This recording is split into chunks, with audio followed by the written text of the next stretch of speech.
Okay, I'd like to talk about commuter lights right now because some of the most fascinating technology is actually happening with commuter lights, especially taillights, believe it or not. So the first one I'll show you is called the Bontrager Flare and Ion RT remote transmitter. So you press a button, the center one, and boom, you have your headlight and your taillight on at the same time. You could control them independently through their modes. The rear, and you can turn them off with one button. So for commuting, that's really convenient. You don't have to worry about your turning off your rear and your front all the time.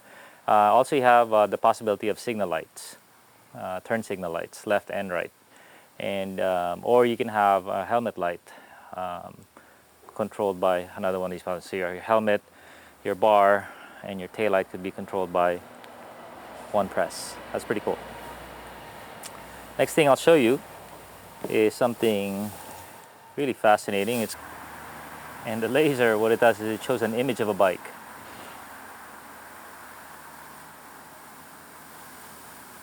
So the laser can be independent of the light or with the light. And what does it do?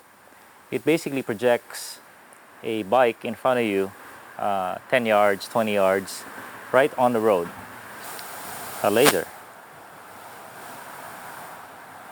So behind you, you basically are defining your own bike lane. Behind you and right alongside you. And it also has a taillight in conjunction.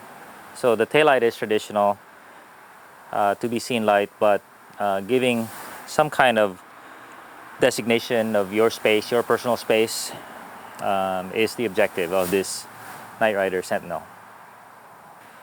Another light that's really got me intrigued is this Blackburn twofer.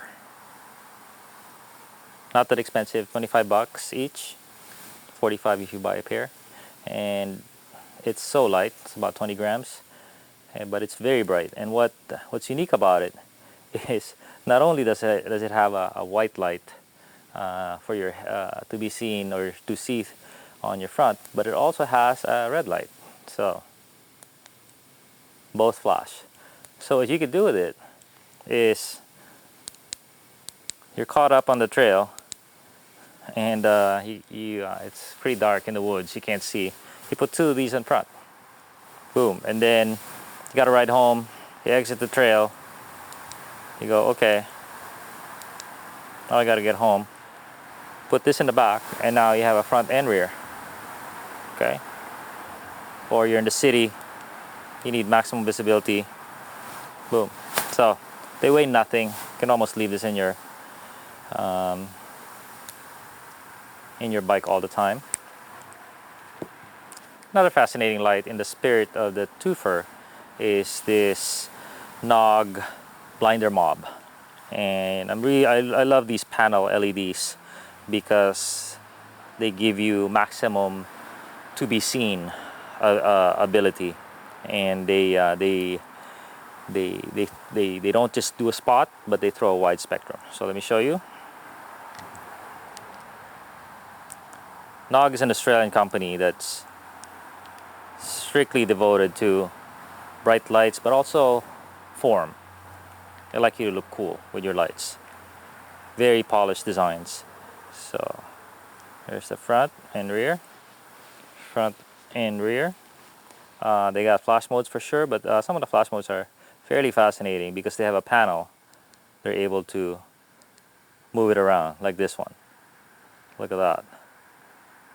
And going to the very simple light, this one just blew me away. It's $10 and it's about 10 grams.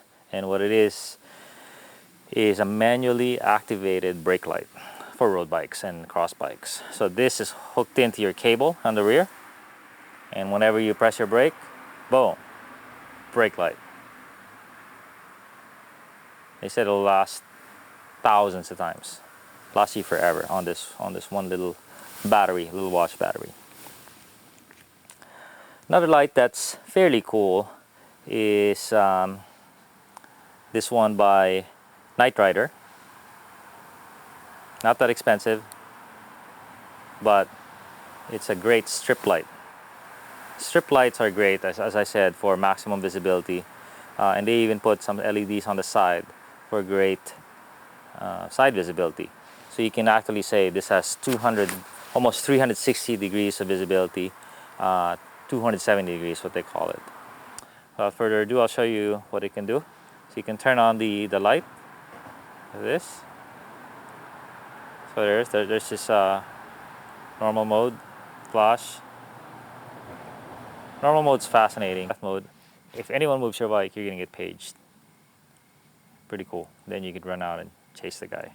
Another mode is crash mode, meaning, and this one I'm not sure how practical it is, but you're riding along, you get in an accident, you flip over, you're on the ground, someone near and dear to you will get text. Another light I'd love to show you guys is Specialized. Specialized actually was excited to send me lights, and I said, really, you guys make lights? And when I saw it, it's a fairly serious effort. So in the spirit of that light with a lot of visibility, 270 degrees, this one has 360 degrees of visibility. I've never seen that before. So there you go. So that's boom, turn around, visible all around. It's hard to achieve, but they did it. $100 for this one, but certainly a good one. So they pair that. So that's the Flux taillight. This is the Flux headlight, and this is a piece of work because it's beautiful machining, metal, some side visibility, little S logo. But what's really fascinating about it is a cutoff light, meaning it's not a circle. Most lights are circle or square or rectangle. This one is more like a trapezoid, where you have light here, but at the top it's cut off. And finally, Specialized again has these Stix, fascinating little lights. They're so bright, and they got some nifty mounts. So this one is connected to the saddle. They even gave me a saddle just to show off how cool they're. But there you go. That's pretty damn bright, huh? Forgot the lumens. About 80 lumens, I believe. Very bright. And one more light I'd like to show you is from Cateye. Cateye is a Japanese company, very active in trail lights and commuter lights. And this one's called the RapidX 3, third generation of the RapidX. So there's two buttons, so two strip lights, one on each side, and you can turn them on by pressing both of them at the same time. There you go. Incredibly bright. Some flash modes. So you can have one flash, one solid, but this is for your front. It also has a, also has a rear version. Look at that. How bright is this light?